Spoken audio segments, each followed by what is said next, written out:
Arrête de dépenser ton argent pour des presets Lightroom, je te jure, tu me remercieras. Je vais être un peu cash, mais je crois que les presets Lightroom, c'est la plus grosse arnaque qui existe dans le monde de la photographie. Et je suis tombé dans le panneau moi aussi, quand j'ai commencé la photo, j'ai acheté plein de presets parce que je voulais absolument avoir ce rendu magnifique à la mode qui fonctionnait bien à cette époque-là. Et force est de constater que en fait, ça ne marche pas du tout. Et je vais t'expliquer dans cette vidéo pourquoi. Alors attention, c'est une vidéo qui n'engage que moi, il n'y a pas de problème si toi tu vends tes presets ou si tu en as acheté ou quoi que ce soit, on s'en fout, c'est vraiment mon point de vue. Je vais t'expliquer pourquoi et on peut échanger sous la vidéo et tu me dis ce que tu en penses. Tu vois là on est sur un site, j'ai pris un site au hasard, j'ai tapé preset Lightroom et je suis tombé sur ce site. Alors c'est clair, quand tu vois ces images, ça fait vraiment envie, ça donne vraiment envie d'acheter des presets parce que c'est magnifique. Là, tu vois le preset Moody, là c'est hyper canon, Bow, Creamy, c'est magnifique. Bref, c'est sûr que ça fait rêver. Maintenant, ce qu'il faut bien capter, et c'est là où il y a toute l'arnaque, c'est qu'en fait, la colorimétrie de toutes les photos que tu vois là est hyper calibrée pour ce preset-là. Donc là, par exemple, tu as un preset lumineux. Toutes les photos qui te montrent, c'est des photos dans une maison avec une lumière super douce, hyper jolie. Le preset Moody, le truc ultra à la mode en ce moment, c'est que des photos dans un espèce de décor canadien sauvage qui est absolument magnifique. Décor que tu n'as sûrement pas chez toi. Celui-là, c'est encore pire, Moody Adventure. Là, tu as des décors de malades mentaux, mais je pense pas que tu aies des décors comme ça chez toi. Et en fait, toute la subtilité vient de là, c'est qu'en fait, tu vas acheter ces presets en te disant ouais, trop bien, je vais avoir le même rendu. Quand tu vas l'appliquer sur tes photos à toi, avec ta lumière à toi, ton environnement à toi, tes décors de chez toi, ben, je te le dis dans le mille, les photos ne fonctionneront pas du tout. Du coup, moi, quand j'ai commencé, j'avais acheté plein de presets. Tu vois, j'avais une liste de presets énorme. Et en fait, des fois, le preset marchait hyper bien parce qu'il rentrait pile poil dans la colorimétrie que j'avais sur ce moment-là. Et puis, pour la série suivante, il marchait plus du tout. Du coup, je me retrouvais avec des styles de photos qui étaient complètement incohérents. C'est-à-dire que je vais rendre une séance à des clients avec un style. La séance d'après, le style ne fonctionne plus du tout, du coup j'utilise un autre preset. Et c'est des trucs qui sont vraiment bêtes, mais il suffit qu'on soit pas au même endroit, il suffit que les gens soient habillés d'une couleur différente et que le preset ne fonctionne plus. Donc je sais pas si c'est quelque chose que tu as expérimenté, mais si c'est le cas, écoute bien ce que je vais te dire dans cette vidéo parce que tu vas voir qu'en fait, tu peux vraiment te passer d'acheter des presets et tu peux créer le tien de façon hyper simple. En fait, ce qu'il faut que tu comprennes, c'est que la compétence qui est hyper importante, c'est d'affiner ton œil, affiner ton regard et être capable, toi, de détecter qu'est-ce qui ne va pas dans la colorimétrie de ton image pour savoir le corriger. C'est pas un preset qui va t'apprendre à faire ça, c'est ton œil à toi et ton expérience. Tu vas venir avec moi sur 2 séances et je vais te montrer dans mon Lightroom les petits points sur lesquels il faut faire attention. Je t'ai pris 4 photos que j'ai fait de Céline quasiment au même moment, mais prises avec des lumières différentes et des optiques différentes. Cette première photo, elle est prise avec mon 35 mm 1.4 à pleine ouverture. Cette deuxième photo, elle est prise avec mon 50 mm 1.2, mais je l'ai mis en freelancing. Le freelancing, c'est une technique où je décroche mon optique de mon boîtier et je la fais bouger légèrement et du coup, ça me permet d'avoir des flous très particuliers, c'est super sympa. Cette photo-là qui est avec mon 50 mm et cette photo-là qui est aussi avec mon 50 mm réglé à 1.4. Tu vois que j'ai pas du tout la même colorimétrie, j'ai pas du tout le même style d'image, alors que je shoote qu'avec des boîtiers R6. Mes 2 optiques, c'est des optiques Canon, mais tu vois qu'en fonction de l'optique et en fonction de mon exposition d'image, j'ai pas du tout le même rendu.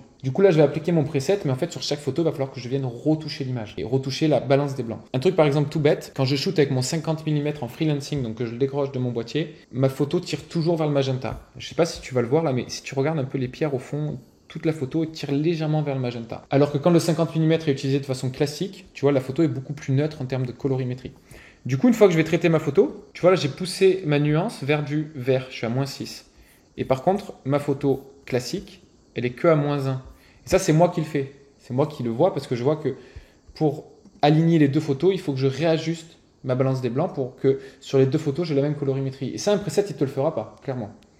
Pareil, entre mon 35 et mon 50, tu vois que j'ai pas les mêmes réglages. Ici, ma balance des blancs, je suis à 6650 et à +2 au niveau des magentas, alors qu'ici, je suis à 6743 et à -1 au niveau des magentas. Tout ça, c'est des choses que je vais venir ajuster photo par photo. Et mon point de repère, c'est la couleur de peau. Donc, j'essaie vraiment de faire en sorte que ma couleur de peau soit toujours la même. Tu vois ?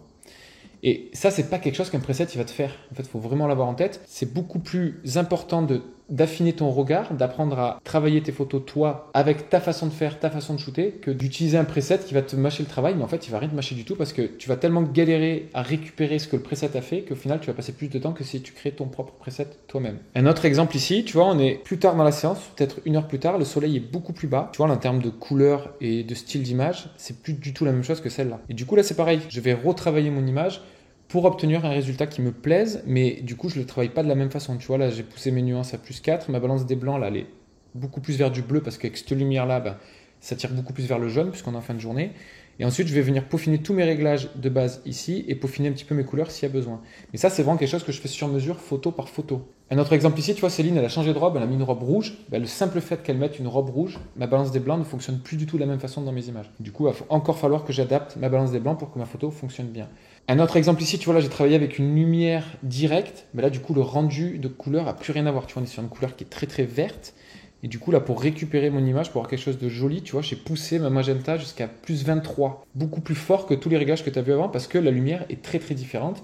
Et du coup, ça me pousse à faire des réglages différents pour réaligner mes photos. Donc du coup, ça c'est vraiment mon regard, mon habitude qui fait que je réussis à le recaler en fonction de ce que je veux. Un autre exemple qui est assez frappant, tu vois, là, c'est la même photo. Et regarde le rendu que je peux lui donner. Tu vois, je peux vraiment m'amuser à créer un rendu différent avec la même photo, juste en jouant sur la colorimétrie de mon image. Ce que je veux te démontrer ici, c'est qu'acheter un preset, ça ne sert absolument à rien. C'est vraiment beaucoup plus intéressant pour toi d'apprendre à créer ton propre preset grâce à ton regard. Donc, tu peux acheter des presets pour avoir des bases et pour comprendre un peu comment ça fonctionne et puis essayer de voir sur quels facteurs ils ont joué pour faire fonctionner le preset. Ça va te permettre de mieux comprendre l'outil Lightroom. Mais le but à terme, à mon sens, c'est de te libérer de ces presets et de trouver ton propre preset, celui qui fonctionne bien. À mon sens, il y a deux compétences ultra importantes à maîtriser sous Lightroom pour créer ton propre preset. C'est de savoir maîtriser la courbe de tonalité et c'est de savoir maîtriser la partie couleur TSL. Si tu as ces deux compétences-là, tu n'as plus besoin d'acheter de preset, tu vas pouvoir créer ton preset et tu vas pouvoir le mettre à jour en fonction de ton évolution, en fonction de tes goûts, en fonction de la colorimétrie, de l'endroit où tu as fait tes photos. Et du coup, tu auras toujours des photos qui sont bien traitées et qui seront cohérentes les unes des autres. C'est surtout ça qui est hyper important quand on est photographe professionnel. Si tu es intéressé par ces deux compétences sous Lightroom, j'ai créé une masterclass gratuite que tu peux voir en cliquant sur le lien juste en dessous de la vidéo. Si tu as des questions, si tu as envie de me laisser un message ou si tu n'es pas d'accord avec moi, n'hésite pas à me le dire en commentaire et on en discute ensemble.